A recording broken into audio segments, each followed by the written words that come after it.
Hello everyone, welcome to this series on literary theories, and in this video we are going to discuss post-colonial studies in the context of cultural studies.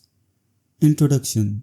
Post-colonialism refers to the period of reconstruction and cultural revival that many third world countries experienced after gaining independence from European colonial powers. This historical phase is marked by countries in Asia, Africa, Latin America, and the Caribbean striving to rebuild themselves politically, socially, and culturally after the decline of colonialism.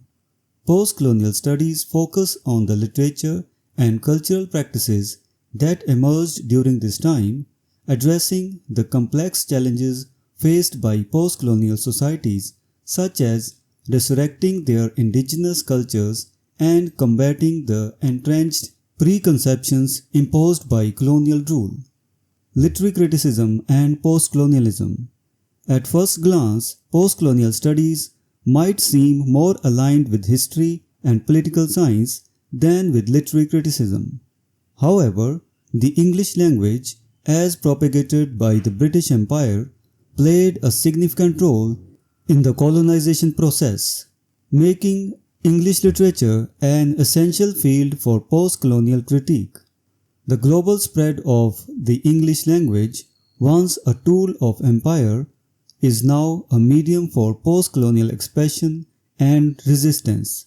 The literature produced in this context reflects both the universal ideals promoted by British colonial institutions and the harsh realities of imperialist exploitation and violence. Key figures and texts. Post-colonial literary theorists analyze works that were produced at the colonial front, including writings by authors such as Rudyard Kipling, E. M. Forster, Jean Rhys, and Jamaica Kincaid. These texts are studied for their representations of colonial and post-colonial experiences. Key critical works like The Empire Writes Back, edited by Bill Ashcroft and others, and Paul Guillory's The Black Atlantic have significantly reshaped cultural criticism, highlighting the ways in which colonial and post-colonial identities are constructed and contested. Edward Said and Orientalism. Edward Said's concept of Orientalism is a cornerstone of post-colonial studies. Said argued that the West constructed a stereotypical discourse about the East, portraying Eastern societies as irrational, depraved, childlike, and fundamentally different from the rational, virtuous, and mature West. This discourse, rather than offering realistic portrayals of Eastern cultures, reflected Western anxieties and preoccupations. Said's critique of Orientalism exposes how Western constructs have historically justified colonial domination and continue to influence contemporary perceptions of the East. Frantz Fanon and post-colonial Marxism.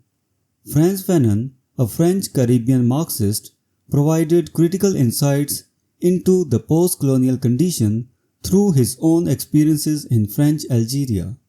His seminal work, The Wretched of the Earth, deconstructs the emerging national regimes in post-colonial societies, warning that these regimes often replicate the oppressive structures of their former colonial rulers. Fanon emphasized that class, rather than race, is the primary factor in global oppression. His work has inspired post-colonial cultural and literary critics to explore the decolonizing projects of third world writers, particularly those from Africa and African diaspora. Homi K. Bhabha and Hybridity.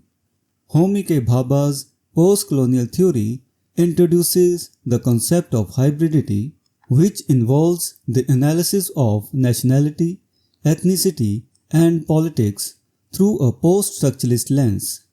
Bhabha critiques the traditional binaries of center and periphery, colonized and colonizer, self and other, arguing that these distinctions are false constructs. Instead, he proposes a dialogic model of nationalities and identities characterized by hybridity, a third space where new hybrid identities emerge. Bhabha's work underscores the reciprocal nature of colonialism, highlighting that the colonizer is as affected by the colonial encounter as the colonized. Postcolonial criticism and diaspora. Postcolonial critics also focus on diasporic texts which reflect the experiences of Aboriginal authors, marginalized ethnicities, immigrants, and refugees. These texts challenge the conventional Western literary canon by presenting alternative narratives and perspectives.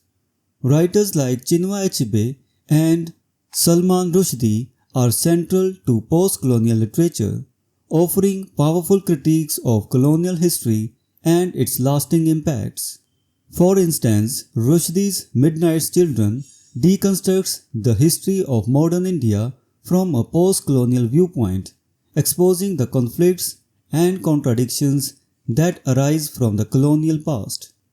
Gayatri Chakravarti Spivak and Subaltern Studies. Among the most influential figures in post-colonial feminism is Gayatri Chakravarti Spivak. Her work focuses on the effects of political independence on subaltern or sub-proletarian women in the Third World. Spivak's subaltern studies reveal how female subjects are often silenced by the dominant discourses of both the West and the East.